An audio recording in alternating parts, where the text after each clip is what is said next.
r/NoSleep Reddit. And as always, all the credits goes to the original posters of these stories, and they will be in the description below.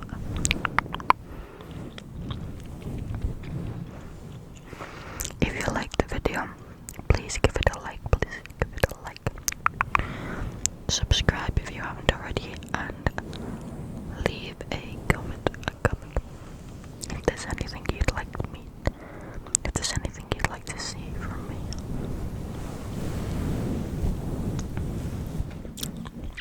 But let's just get into this video.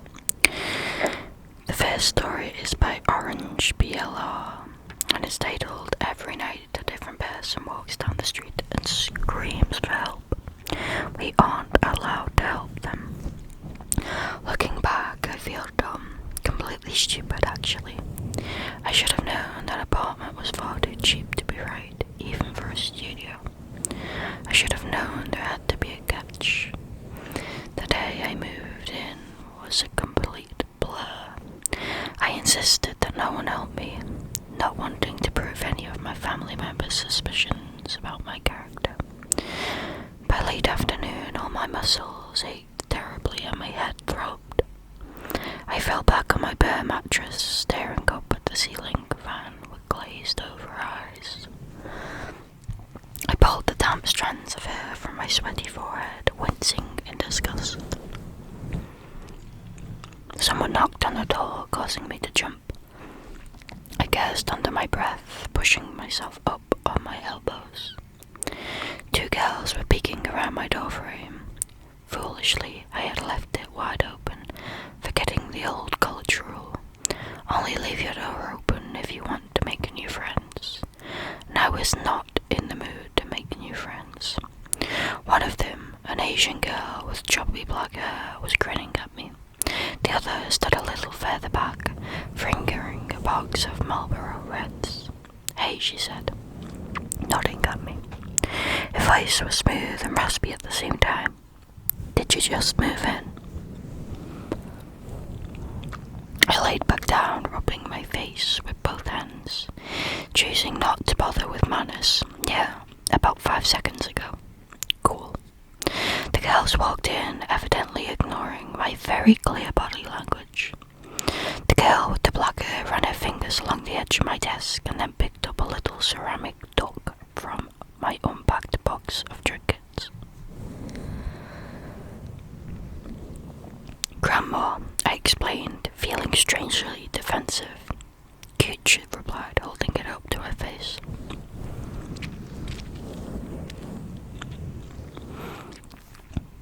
"Has anyone told you yet?" the other girl asked abruptly, looking around my apartment. She had tucked the cigarettes into the back pocket of her jeans and was now tugging at her long red braids.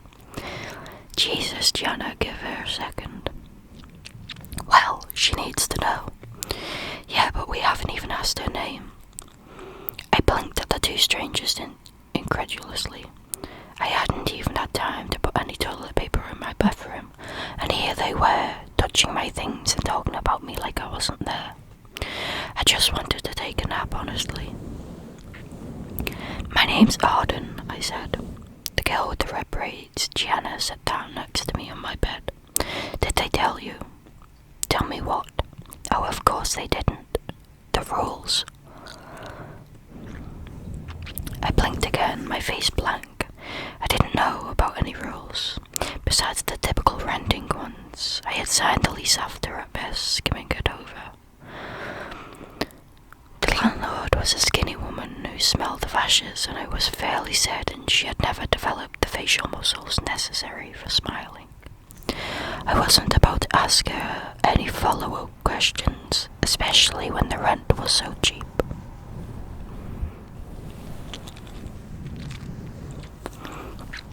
The other girl laughed nervously.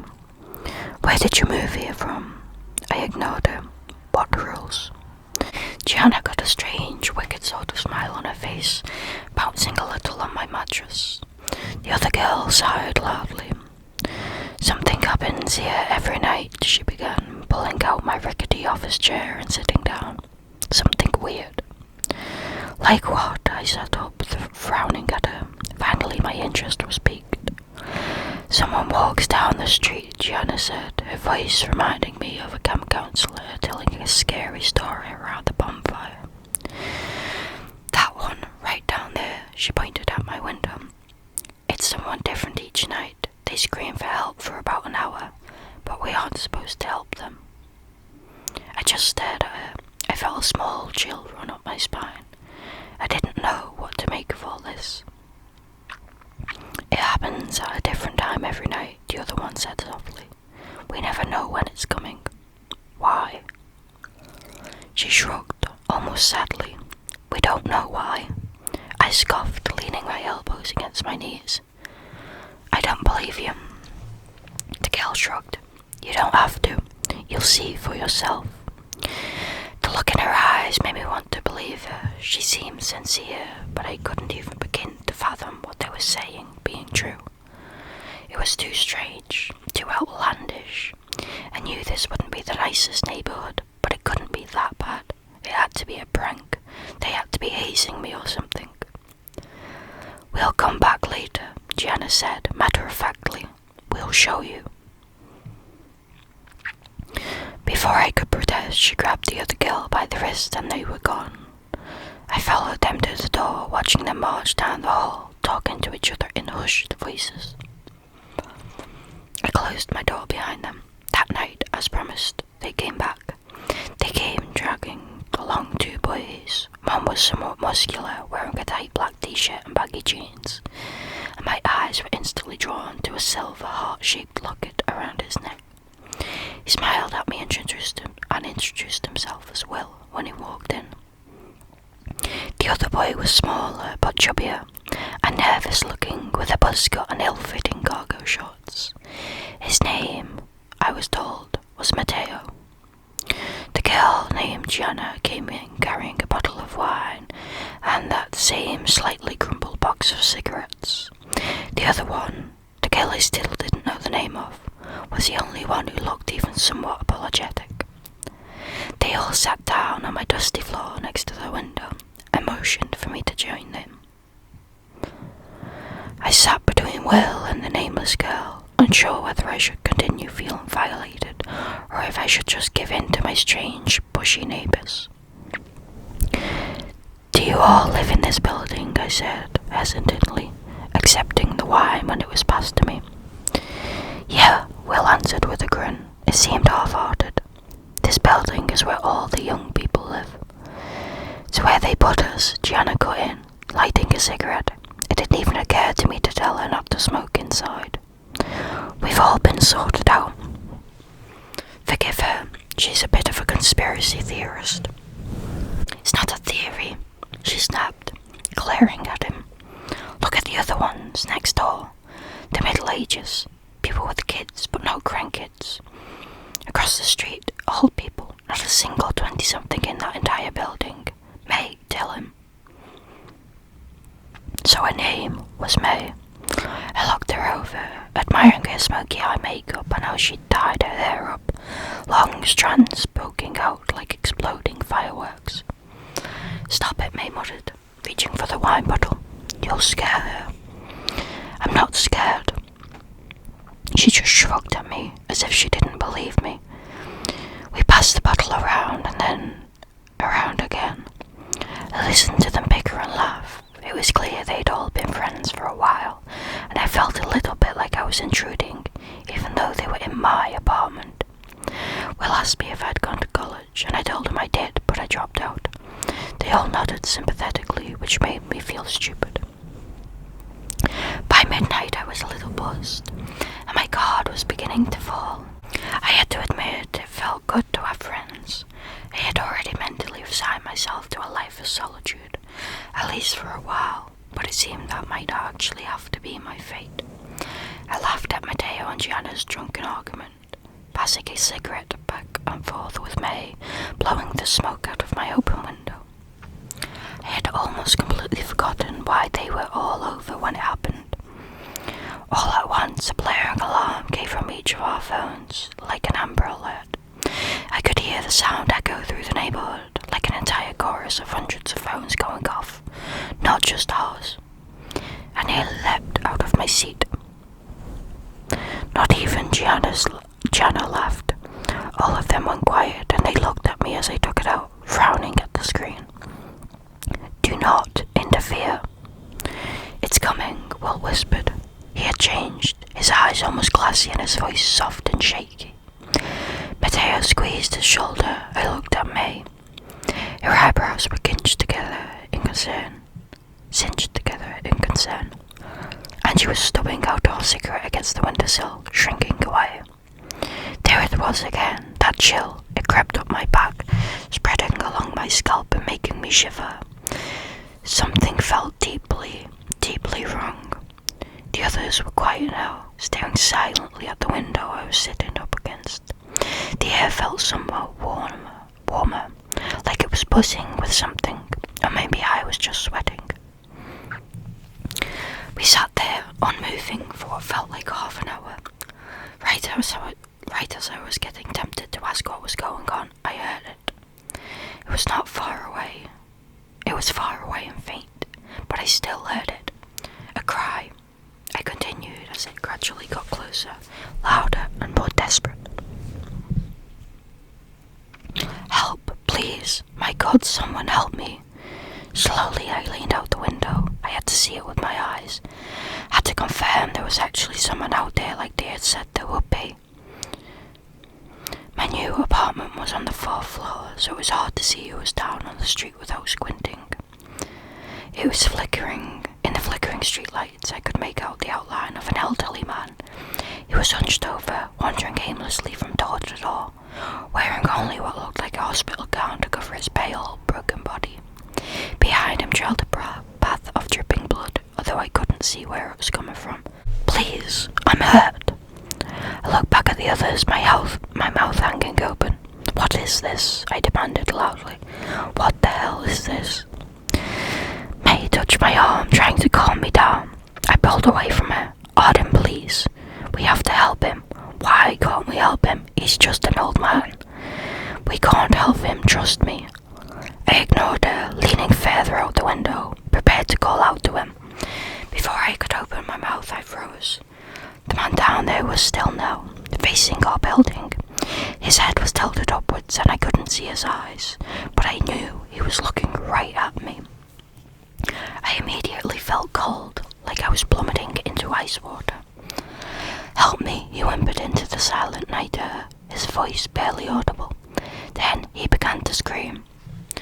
That scream wasn't human, or at least not any human I had ever met. It was desperate, agonized.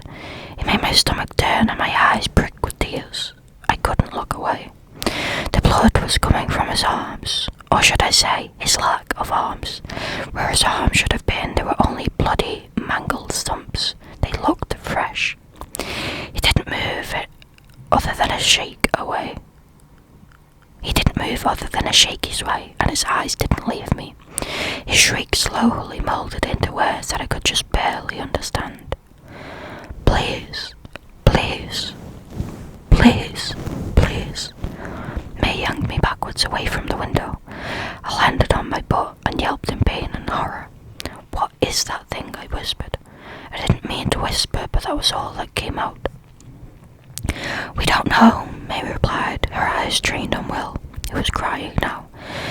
Mateo held on to him like he might topple over. "We just know to follow the rules." "What happens if you don't follow the rules?" I asked, and immediately regretted it. Will sobbed softly. Outside, the old man wailed. Gianna reached over and pulled the window shut, but it somehow did nothing to muffle the blood-curdling sound. "Do you want to tell her, or should I?" Mateo asked Will. Will just shook his head. He was clutching his locket now, turning the little heart over between his fingers. Mateo sighed and turned towards me. "A couple of months ago, one of them got to Will's girl. Shannon," Gianna butted in. "Her name was Shannon. Her name is Shannon." I swallowed, but whatever I did, nothing would force the lump down in my throat. "What happened?" Matteo shook his head. We don't know. We were all together when the screaming started. Usually we ignore it now, you know. No use in dwelling on it. But that night, we think she just saw something different. She started insisting she had to help and she ran outside. We couldn't stop her. He was silent and still. The screaming outside had begun to pass, getting softer as it continued further down the street. Then what? He shrugged. Nothing. She was just gone. I pressed my lips together, trying to process all of this. I really had believed they were messing with me, but I had seen it. I had witnessed it firsthand, and it terrified me. Why doesn't anyone leave? He shrugged for a second time. Can't afford it. Or people just don't care. And some people have left, but we all signed an NDA with the lease so nobody ever knows. I frowned, thinking back to signing the paperwork, trying to remember. I could vaguely picture what he was talking about. I had just assumed it was more legal jargon that I would never understand. Had I seriously signed a non-disclosure agreement without even noticing? After that, I told them I wanted to go to bed. I needed time to process all of this. They understood, and each one of them said goodbye before leaving me alone. As I lay in the dark, staring at the ceiling, for some strange reason I thought of May's face when we realised it was happening. How she'd put out the cigarette and backed away from the window. Eventually I was able to drift off to sleep. The next few hours, the next few weeks were difficult. I spent more and more time with my new neighbours. I came to find that they were right. I don't think there was a single person older than 30 in our entire building. But I saw them all the time, leaving the one next door. Settling in was difficult. The others seemed so used to it. They cared, of course. It scared them, especially Will. But you could tell they had been here a while by the way they sighed, closing the blinds, and focusing harder on whatever they were doing. Eventually I began to mimic them. It helped a little to pretend it was normal, as strange as that sounds. Moving out wasn't really an option for me.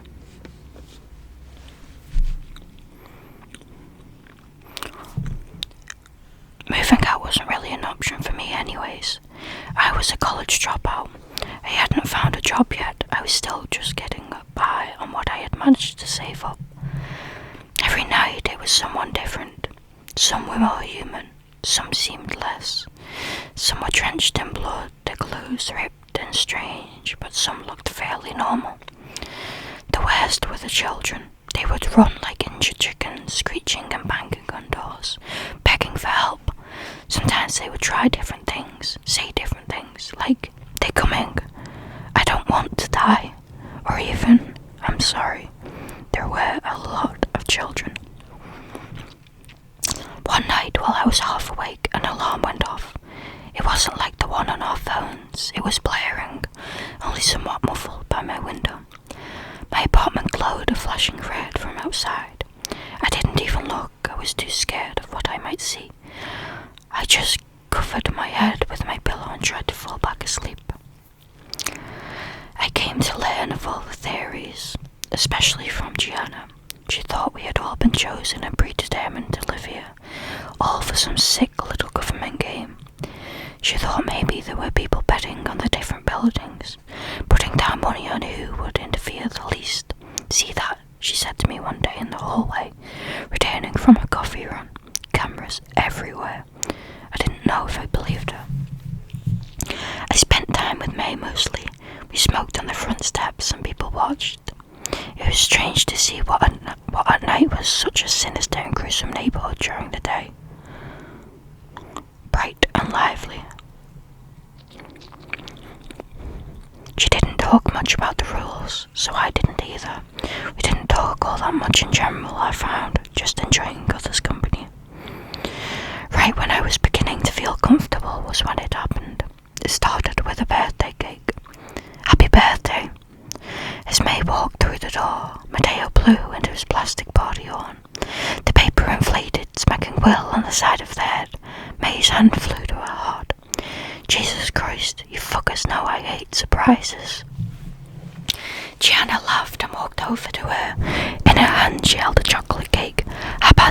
adorned with sprinkles and bright pink icing that read "Happy Birthday, May" in the centre. 24.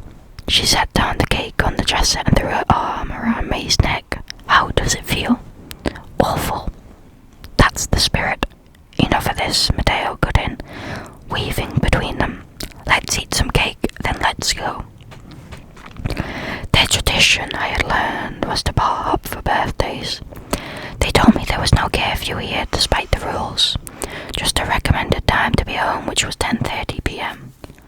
Usually they said they got home before the alarm or spent the night somewhere else.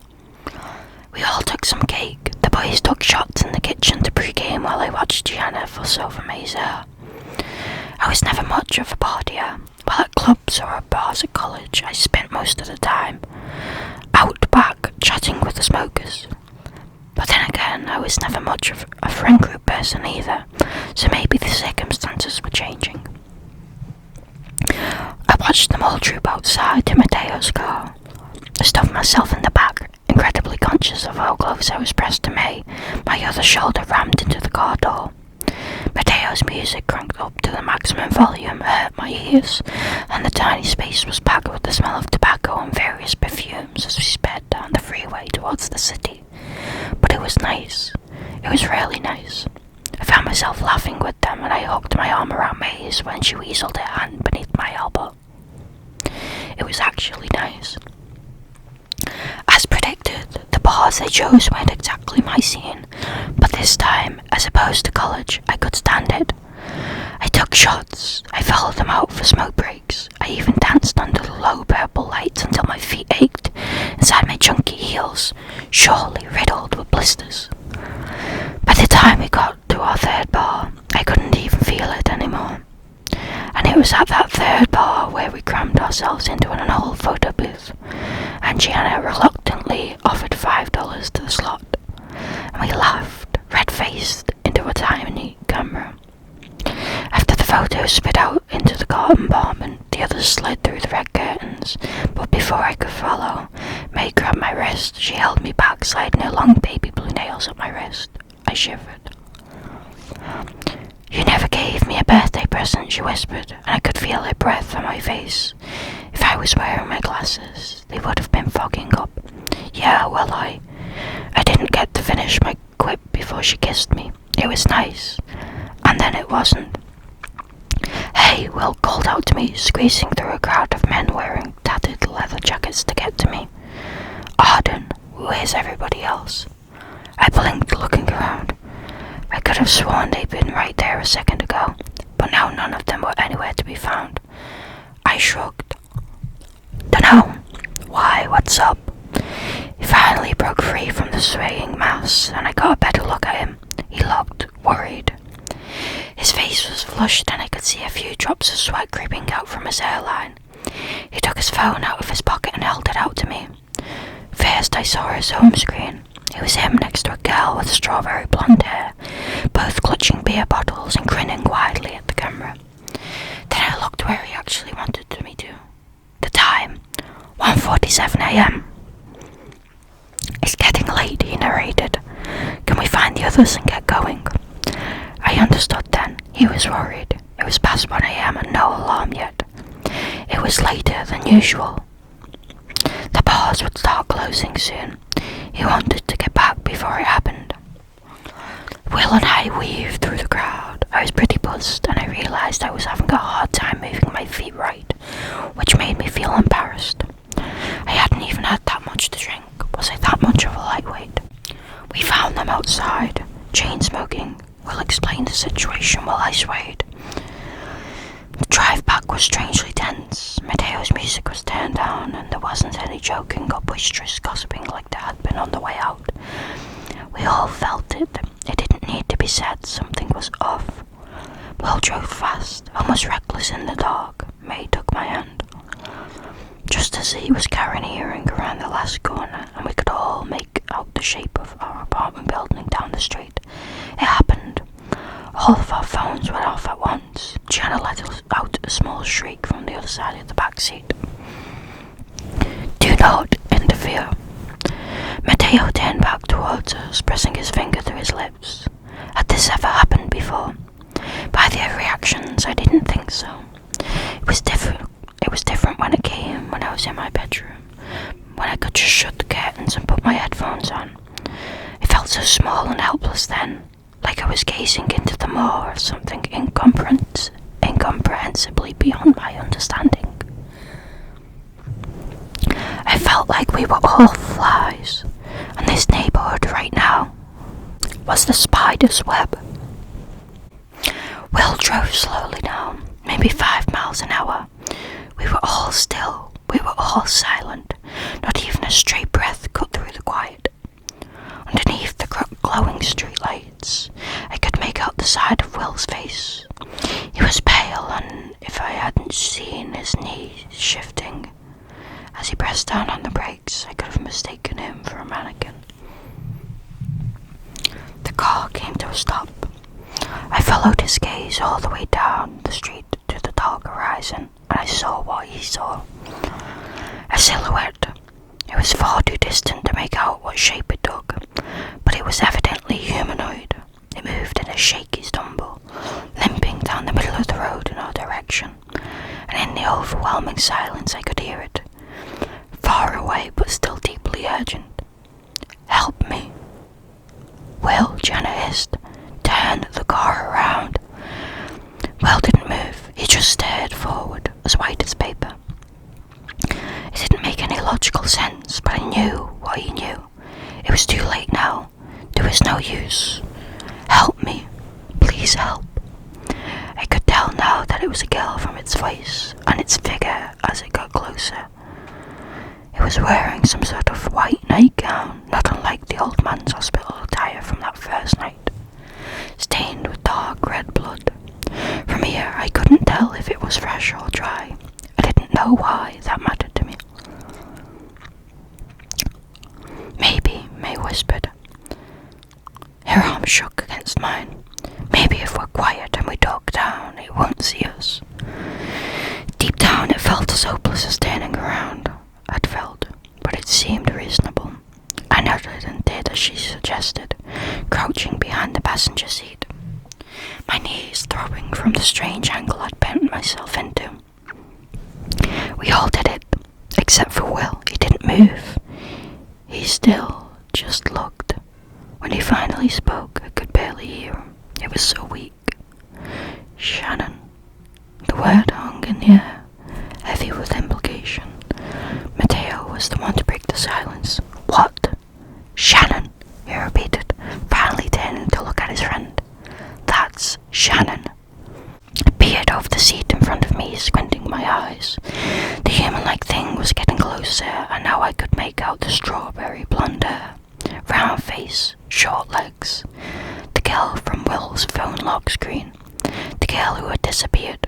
"Shannon," May gasped next to me. "Dude," Mateo said slowly, his words crumbling as soon as they left his mouth. "I know what you're thinking. Do not get out of this car." Will didn't even seem like he was with us anymore. He was in shock. I think, looking back, "I have to help her," he insisted, right as another sickening cry rang out. Help me, please, someone, it hurts." He was getting far too close to us for comfort, but it still didn't seem to notice the car. Its cries became more and more desperate as they got louder. "I have to help her," Will repeated, and a bit of life had returned to his face. Mateo shook his head and grabbed at his sleeve. "Will, that is not Shannon." Will glared at him, his eyes shining with tears. "I know Shannon. That's her. I know you do, dude, and I know you miss her, but please, please don't do this." Their voices were getting louder and more distraught, and I felt May press into my side, trembling like a leaf. Gianna was whimpering, but I couldn't see her from my position. The thing was almost to our car when it stopped. She turned her head left, then right, almost like she was sniffing the air. The boys stopped arguing. I felt like my heart would burst out my chest. I could see Shannon's face now, and I realized why she hadn't seen us. The girl's face was streaked with gore, and it looked like her eyes had been scooped out with a melon spoon. She cried, drool pouring from her slackened mouth, but no tears could come. It happened too quickly. None of us could stop him. Will violently ripped his arm away from Mateo, fumbling for the handle to the car door. Gianna screamed. Mateo tried to slam down on the lock, but he missed, and Will managed to get the door open before he could try again. He stumbled onto the asphalt and hit the ground with a soft crunch. The thing turned her head and began to scream. But instead of charging at Will, she backed away. She held her arms out in front of her like something might attack her, whipping her head around wildly. An alarm went off, like the one I had heard that night, but far more unbearable now that I was in it. The street lights lining either side of the street switched to a flashing red, and Mateo threw himself in the driver's seat, the tires screeching as he peeled away. Gianna was screaming at him, pleading with him to go back. May was weeping into her hands. I didn't move, didn't make a sound. I didn't understand. As we sped away, I looked back. I couldn't help it. The flash of some sort of van in the blinding red light, pulling around the corner. Then nothing. That was a week or two ago. I don't know. I've been having a hard time keeping track of time. None of us have spoken much since that night. We tried the police, of course, but as you could assume, nothing came of it. I think whatever this is far larger than we know. I don't know if it's some kind of experiment or just a sick game, but I'm going to move back into my parents' house next week, despite all liberating, and then figure out what to do from there. I don't know if that was really Shannon that we saw that night, or if it was something else, and I don't know which is worse. All I know is that last night I heard Will's voice outside my window, crying, pleading for help. I didn't interfere. Okay, so this is part 2 of the story. Here's the story so far. I know it's been a while, that's my bad, but a lot has happened since I last wrote, and I feel you all deserve to know what happened. I don't know if I can ever explain it, but I'll try. Hey Arden, there's someone on the phone for you. Would you come here? I looked up from the book I had been pretending to read, resting against my folded up legs. I often found myself in this position these days, sitting in my parents' kitchen on the window nook. Crumpled up as tightly as I could manage. Every morning my back ached like I had aged 40 years overnight. My mother stood in the doorway, tapping her foot impatiently. She did it like she thought I would think she was being subtle, one hand on her hip and the other clutching our boxy landline phone. I blinked in surprise. On the landline. Not everyone has a fancy new cell phone, Arden. No, take it. My hand is cramping up. I was surprised how easy it had been to move out of the apartments, but I wasn't surprised my parents had let me move back in. I expected more pushback from our landlord, but my parents, my mother specifically, it was like she was always waiting for me to prove her right. When I told her I was coming back home, she sighed, and I swore I could hear the hint of a smile in her tone. What happened now, honey? But I knew I couldn't complain, and she knew it too. I had reached the end of the line. There was nothing else to do. After what I saw, I wasn't sure I could ever live alone again, frankly.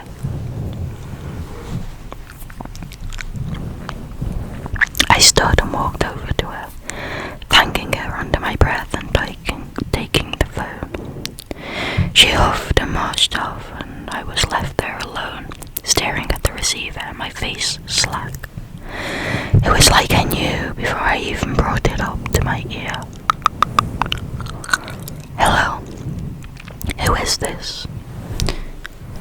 Hey Arden. Her voice was angry, a hint of red-hot frustration weaving between each punchy letter. But there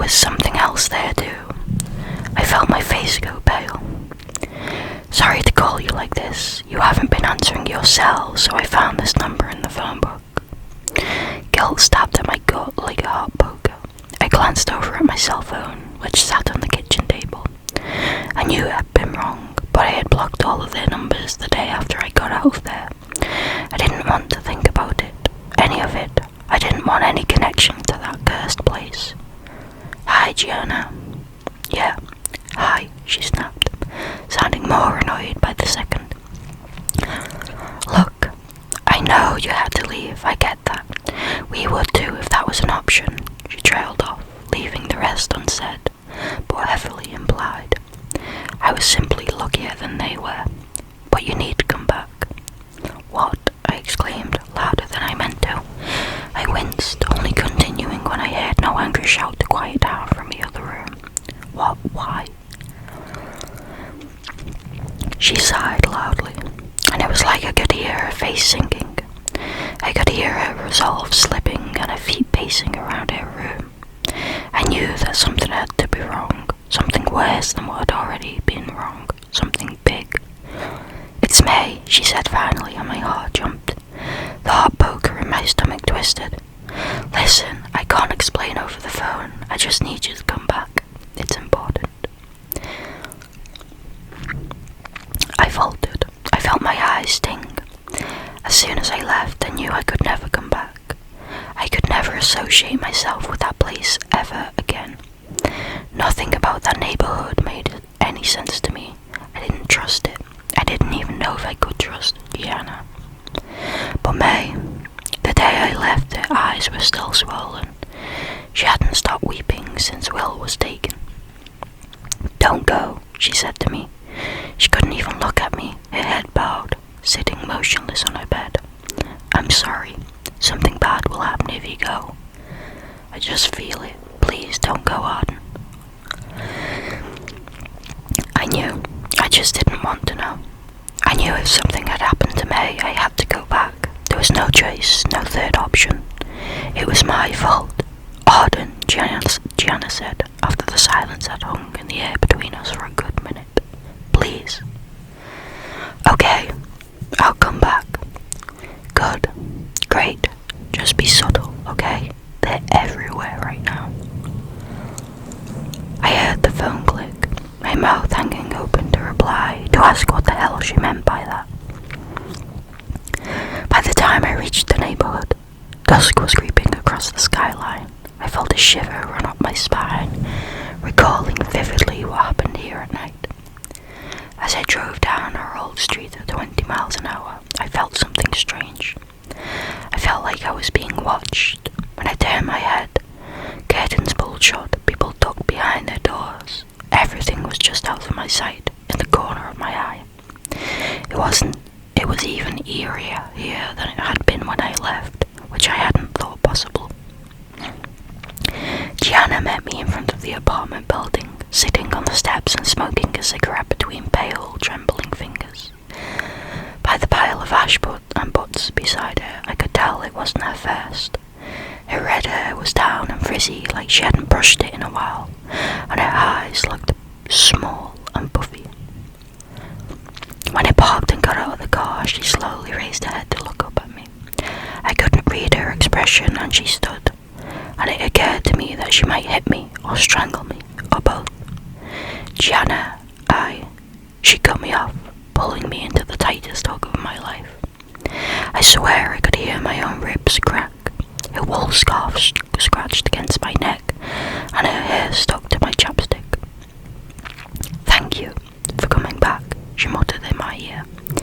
Fuck you for leaving. I laughed dryly, patting her back awkwardly. I deserve that. She finally pulled away, and I tried to gasp for breath as subtly as possible. Jesus, that girl was strong. She smiled at me weakly, readjusting her jacket. Come on, come inside. I know she'll be happy to see you. I froze, my eyebrows cinching into a frown, my heart pounding in my chest. Wait, May's here. She wasn't taken. Gianna glanced back at me as she mounted the stairs, pressing her lips tightly together. No, she was. upstairs, Gianna locked her door and looked around, her eyes flickering up and down the hallway. I wanted to ask, but I knew better than to do it there. She pushed the door open just enough for us to slip inside, and I followed her lead. I heard her lock the door again behind us as I stared, wide-eyed at her apartment. It was a mess. There was almost nothing that wasn't broken. Shards of pottery, flower stems, and glass coating the wooden floor. Anything that wasn't bolted down was strewn across the room. The walls were streaked with something that looked suspiciously like dried blood. In the corner of the room, Mateo was hunched in front of someone.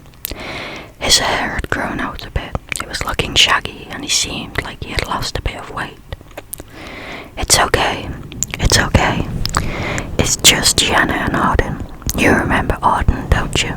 I heard a choked, whimpering sound, and then a gurgle. I stood there in front of the door, unable to move, unable to say or do anything. Mateo shifted, turning back to look at us, and I saw her. I saw her, but she didn't see me. May sat in the corner, hugging her knees, which were riddled with bruises and scrapes. She was wearing a blue hospital gown, and she rocked back and forth in a strange, jerky motion.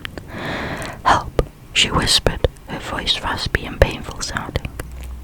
"Help, help me." Her black hair that was so silky and perfect before was wild now, missing patches, leaving bright red speckled spots of skin behind. Her face was swollen, almost in the way it had been the day I left, and smeared with fresh blood on her eyes. She had no eyes. "May," I choked out, forcing sound to leave my throat. I turned away and bent over, heaving and gagging over the pile of shattered ceramics. Gianna had placed a hand on my back. "She went after Will," she whispered, her voice barely audible, her paw making small circles between my shoulder blades. "A few days after you went home, we heard him out there again. He was calling us by name. She just couldn't take it." I gagged again, but nothing would come out. Another gurgling moan came from the corner, growing into a whine. Out of the corner of my eye, I saw her start to pull at her hair, and Mateo grabbed her wrists. "How? Why is she here?" Gianna took a shaky breath. "I went a little crazy when she was taken. I slept in the lobby every night, just waiting for her to come back. When I finally heard her out there a week or so later, Mateo and I ran out there and grabbed her.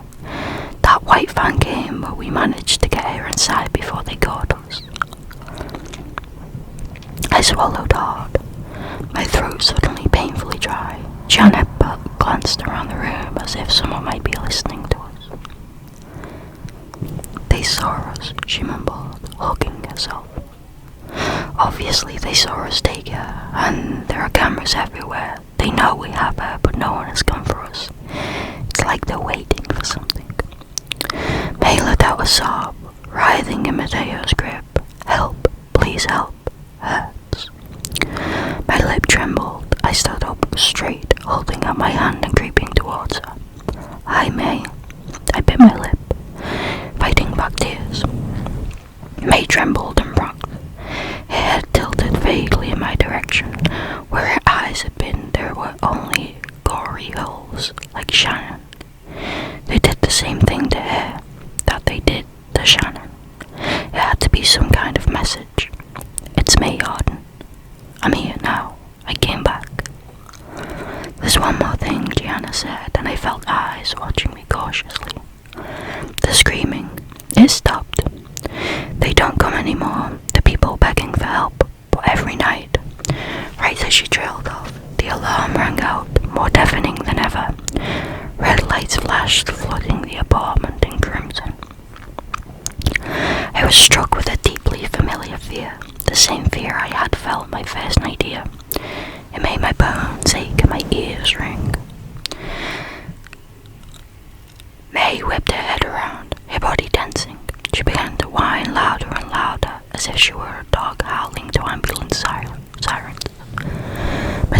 immediately reached to cover her mouth with his hand, but after only a second he shouted in pain and pulled away, his fingers trickling with blood. May whipped her head around. Oh no, sorry. May, it's okay, Gianna cried. I started towards her again, reaching out to take her in my arms, but I only made a few steps before she charged at me.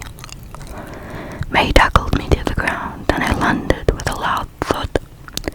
I reached for her wrists as she screamed and thrashed, but in her desperation she overpowered me.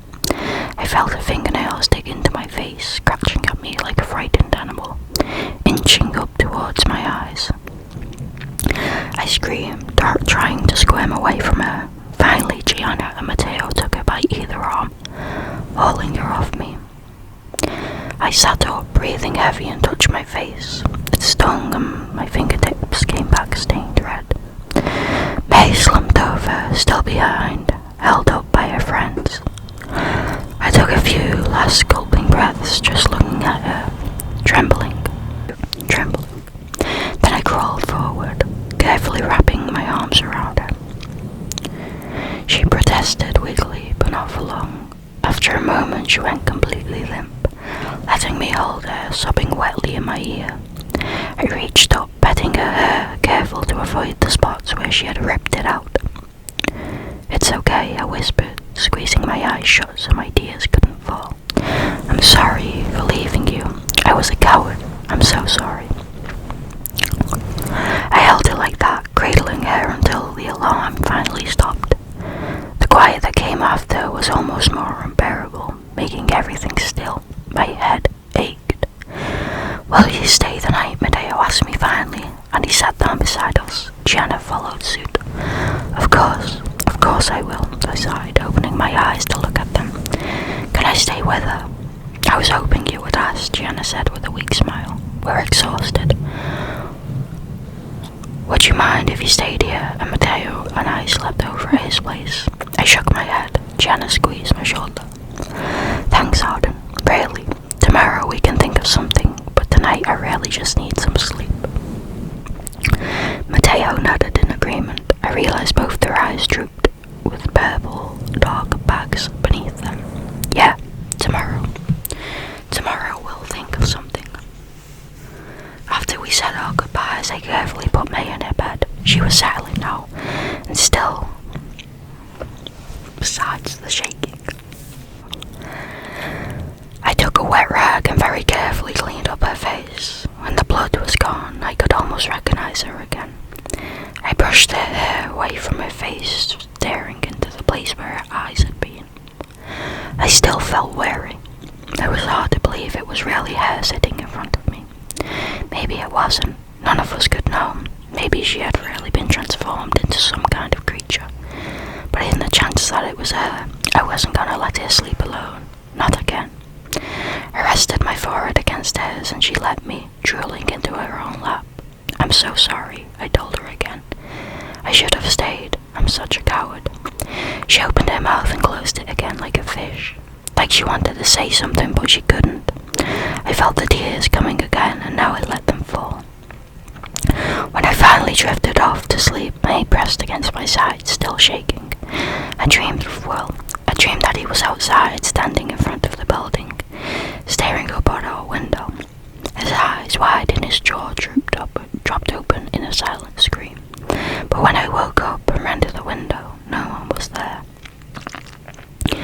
Okay, I said, taking the cup of coffee Gianna handed me, smiling at her gratefully. I know what to do. After one night, Matteo asked, eyeing May warily. She was crouched over, tapping her head against the ground slowly in a rhythmic thunk, thunk, thunk. I shrugged. Do either of you have any ideas? They both shook their heads, glancing at each other. I took a sip of my coffee. Hear me out then. May hit her head against the floor a little quicker, a little harder, letting out a low groan. Help me. Help me. I'll take her, I continued. Reaching out to touch her shoulder, she flinched away from me as if I had bound her. I'll take her out there when the alarm starts and I'll let them take me. Matteo and Gianna both stared at me, their mouths open. I felt my stomach twist wrist again, but this time not out of guilt, out of fear. I pushed it down, not wanting it to let it take over me again. No, Arden, oh my God, you can't do that. They'll mutilate you, or kill you, or something. I shrugged again, avoiding their eyes. Thunk, thunk, thunk. May's head hit the floor. I tried to gently pull her back. I don't know what else there is to do. I want to know, don't you? Gianna shook her head quickly, crossing her arms. Not badly enough for that. Besides, if you do that, we'll never know. You'll come back like May. Gianna glared at me, huffing. Yeah, like May, or Will, or Shannon. Or you won't come back at all. But maybe there's a chance that I will. Maybe there's a chance I could get them out of wherever they are, like how you saved May.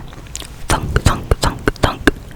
May slammed her head against the floor, hard enough to leave a bloody imprint. Mateo grabbed her and pulled her into a light headlock, restraining her. She screamed, "Help! Help me! Someone help! Help! Help! Help! Help!" "We'll come with you," he grunted, raising his voice to be heard over her shouting, wincing from the effort it was taking to hold her still. "No, you can't, we'll come with you," he repeated, looking at me pointedly. End of story. Yeah, Gianna chimed in, chewing on her bottom lip. Well, that's a good idea. At least that'll give us a better chance. I sighed, taking a slow sip of my coffee. I knew there was no point arguing with them, and to be completely honest, it was comforting to think of them coming with me. I felt like fainting thinking about doing something like that alone. Fine, I muttered. Okay, fine. We'll go tonight, okay? There was a silence for a moment. May's whines and pleas for help cutting through it every few seconds.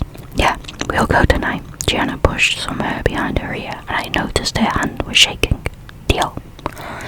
And we'll bring them back. We'll bring them back, Mateo repeated, smiling like he didn't believe it for a second. That was how we ended up in the street.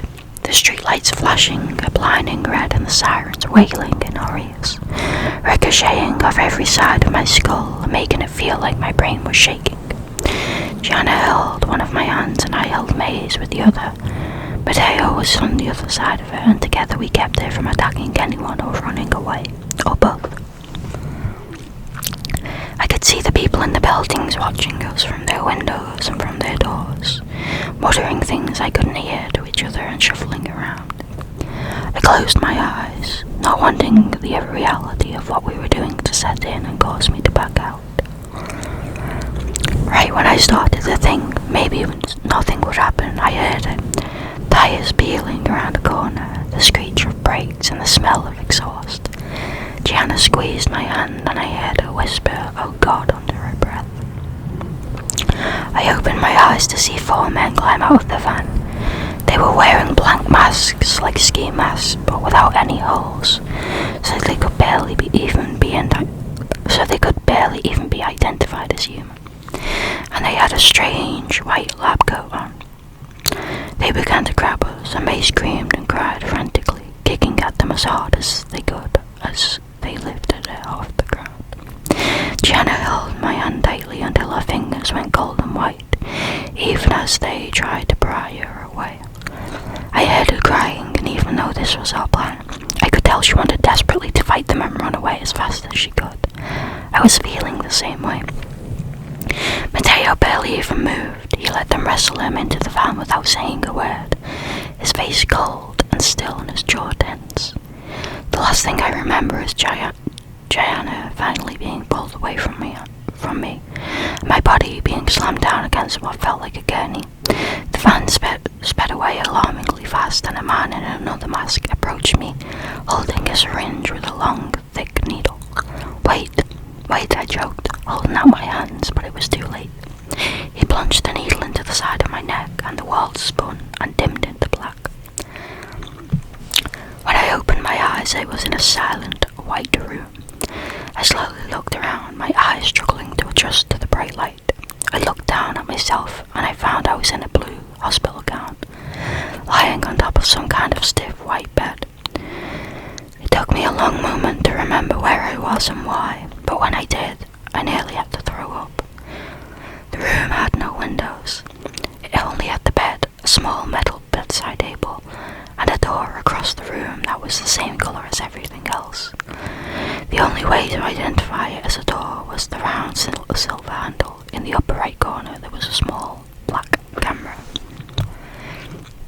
Carefully I swung my legs over the side of the bed. I tested the ground, my knees nearly giving out, but after a moment I was able to stand up. I shuffled over to the door. I didn't expect it to open, not at all, but it did. After one turn of the knob I was able to push it open, the door swinging open. I very nearly fell on my face, having not been prepared for it to move. The door opened to a long, carpeted hallway.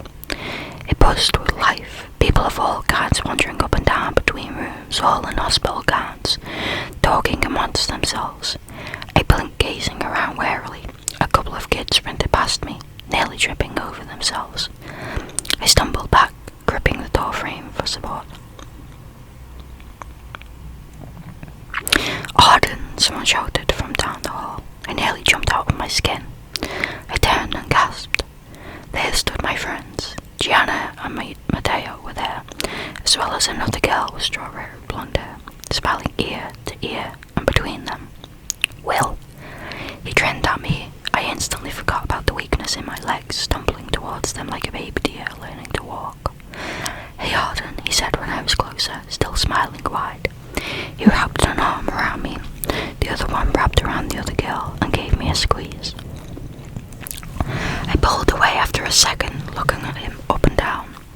No blood, seemingly no injuries at all. He seemed perfectly untouched. I squinted at him in suspicion. What the hell is going on? He shrugged his shoulders, looking around as if he was seeing it for the first time too. After I went after Shannon, they brought me here. I was locked in one of those rooms for who knows how long.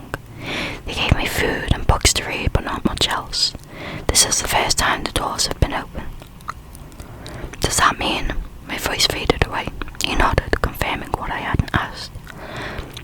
All of the people around me had been victims. Some of them I could even recognize. I saw one of the old men standing next to a wall, speaking to a woman. Was that man I had seen that first night?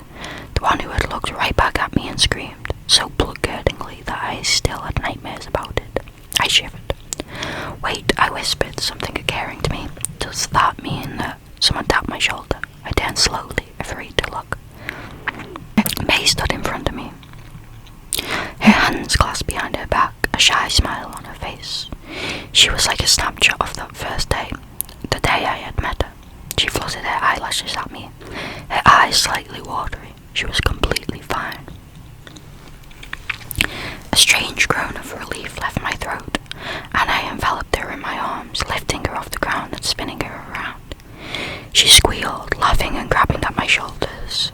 As I soon set her down again, she kissed me, wrapping her arms around my neck. "I missed you so much," she whispered, resting her head against mine, resting her forehead against mine.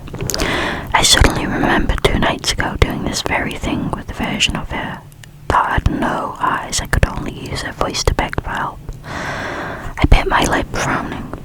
"This makes no sense." "I know," Gianna said, matching my expression. "I don't understand at all. How could you all be completely fine if we saw you? Who did we rescue if it wasn't actually May?"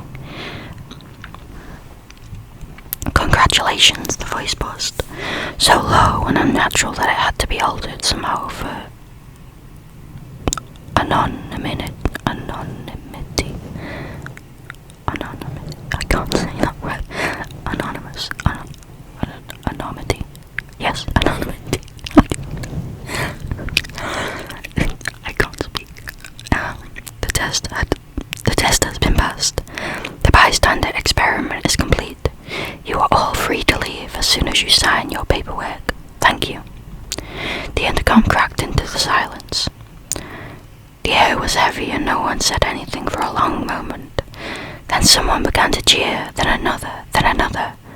Soon cheering was all I could hear, bouncing off the walls, the energy electric all around me. My friends hugged me, and I hugged them back, nearly sobbing in relief. It finally felt like that first night again, just sitting and smoking and laughing with them, grateful to our friends, before I knew anything about our neighbourhood, before I believed them about it. As we began to file towards the exits, my friends bickering about something meaningless, their faces still glowing with wide smiles, I began to feel uneasy. I couldn't stop thinking about the girl I had thought was May. I had my suspicions, but deep down I had truly believed it was her. My head whipped to the right as I heard a scratching sound, somehow reaching me over the sounds of all the people in the hallway. I stared at the door it had come from, its only discerning feature being the metal doorknob. I looked around, my friends didn't seem to notice. I had stopped, still chatting and laughing uproariously.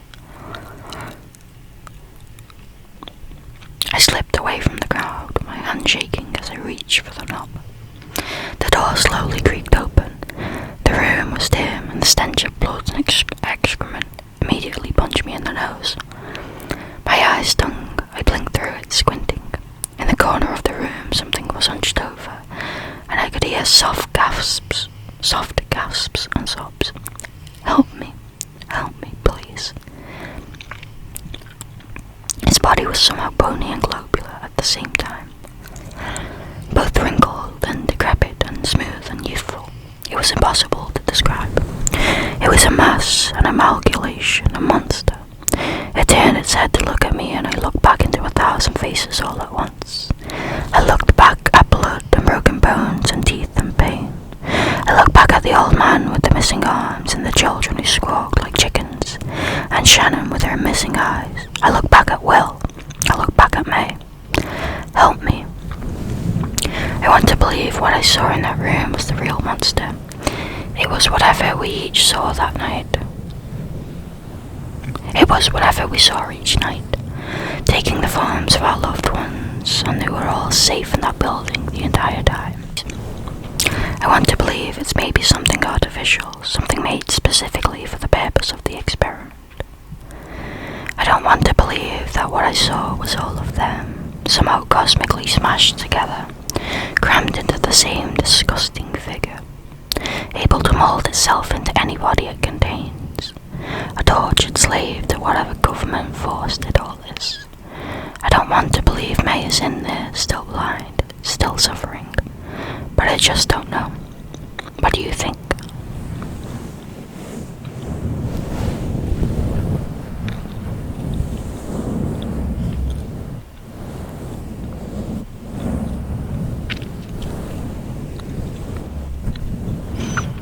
That was really, really good. I don't know if that's... Okay, let's have a look. Sorry. I don't know if that is the end of the story.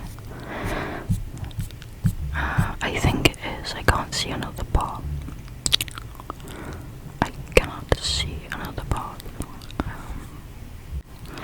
Yeah, there isn't another part. Okay, so that is it. That is it. That was really, really good. I'm gonna leave this video here for now, though. I hope you all enjoyed this story as much as I did. It was really, really good. I would like to see more if they come out with a new part. As always, thank you so much for watching.